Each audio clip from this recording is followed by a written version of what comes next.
A remnant star cluster found challenges what astronomers thought they knew. It's today's Talkin' Science Story of the Week. I'm Matt Miller, and this is day 6 of August 2020. Can you help us help them? bit.ly/TZ Guide Dogs. With the latest science and space news 5 days a week across Apple Podcasts, Spotify, Google Podcasts and YouTube. This is Talkin' Science with Dr. Brad Tucker and Matt Miller.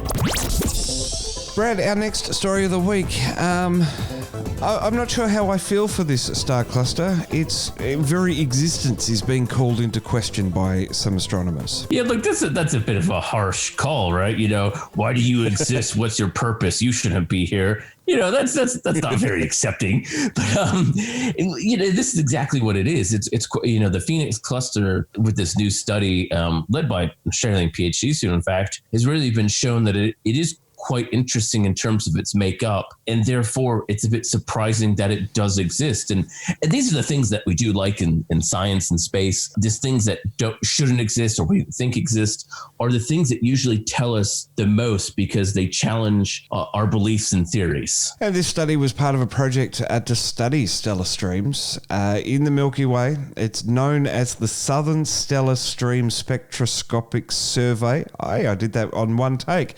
And it was discovered, the Phoenix stream was discovered in 2016. Yeah, so, S5, as it's kind of colloquially called, was to find new streams. And really a stream here is something, a cluster or dwarf galaxy, because sometimes a dwarf galaxy becomes a globular cluster. So some grouping of stars, and as it approaches the Milky Way and the gravity of the Milky Way pulls it, it starts to rip it apart. So we think that these streams are signs of previous interactions with galaxies or other usually dwarf galaxies around the Milky Way, or at least dynamical changes in the structure and speed and the movement of the Milky Way. So it tells us a lot about the evolution of the galaxy as a whole. So finding these streams is always quite an interesting and important thing. And we find things like the Magellanic Stream. There's a very famous stream from the two Magellanic Clouds, these two dwarf galaxies you can see in the southern skies. We even know Andromeda, our big neighbor galaxy, creates its own kind of streams of its dwarf galaxies. So it tells us a lot about that process. So finding new ones is important, but then also finding or trying to understand the origins, the ages, the dating of the streams is a bigger thing. And that's where this discovery is quite cool. Now, Phoenix is long and skinny, really. It's 27,000 light years long, but only 150 light years across.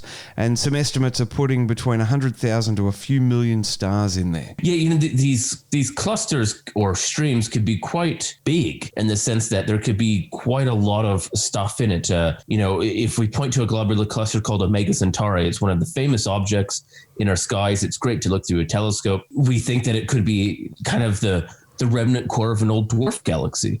So when we see these streams, some of them are a bit small, some of them are a bit big. It just tells us about what's in our Milky Way. But also, again, that origin, we kind of just view, I think sometimes, that the Milky Way is just a galaxy, but really it's a legacy of previous battles of galactic mergers. It's a result of galaxies crashing. So it's like if you have a bunch of Play-Doh of different colors and eventually you make it into a ball. Yes, you get a ball, but you can see the different pockets of color. That is what our galaxy is. By finding these more colors, these more streams, it tells us a bit more about that ball or that galaxy as a whole. And what makes Phoenix so unusual? Why is its existence being questioned? Well, one of the big things they did was they measured the elements, the composition. So one of the great things we'd like to know is what elements are present in a star. By seeing what elements are present in a star, it's a way of actually dating. Kind of think like carbon dating. Instead of looking at how carbon decays, the more elements we have, the heavier elements we have, the older, the younger, depending on the way you want to define it, the star is. And that's because the very first stars in the galaxy, or the universe rather, were just hydrogen and helium. That's the simple thing you can form because it's 1 and 1, or 2 protons and 2 neutrons. So the universe and the Big Bang formed hydrogen and helium, pretty much just that it. After the first stars lived and exploded, they blew up all the hydrogen and helium to start to create more complex elements. So fusion brought those atoms together or those protons together to form bigger or more complex elements. Then after those stars died, it happened again. So every time a generation of the stars lives and dies, it creates heavier and heavier, as we say, elements. It kind of goes down the further the periodic table of elements.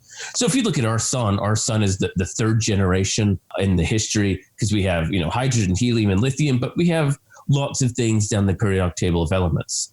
If we look to the first generation of stars, they were just hydrogen and helium. Now, when they looked at the elements present in the stars of the Phoenix cluster, they found that it was essentially just hydrogen and helium, the first generation of stars. That is surprising when it comes to globular cluster and streams. That really isn't expected to happen. These things should have been what we call enriched. They should have lived, died, been reborn, and lived and died and reborn.